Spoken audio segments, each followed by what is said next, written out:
ноутбук немесе компьютер арқылы кіру жолын түсіндіретін боламыз. Дарын онлайнда іздеп аламыз. Бірінші сайтқа кіргеннен кейін сіздерде жоғарыда кіру батырмасы болады. Кіруді басқаннан кейін логин парольдарыңызды жазып,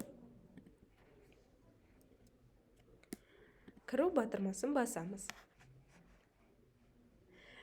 Әрбір баланың жеке аккаунтына кірген уақытта сіздерде рейтингтарыңыз, бонустарыңыз, кошелектарыңыздағы теңгелеріңіз және де ID номерлеріңіз көрінетін болады.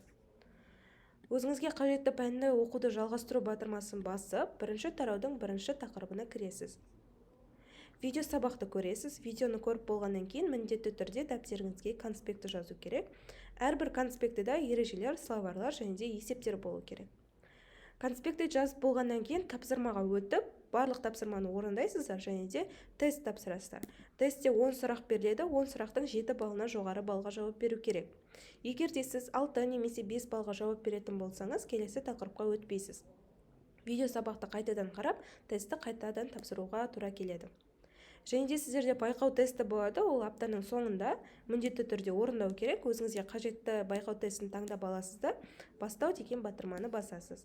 Сатып алып тестке өтсеңіз, сізге 1,5 сағат уақыт беріледі 100 сұраққа. Міндетті түрде барлық сұраққа жауап беріп болғаннан кейін тапсыратын боласыз.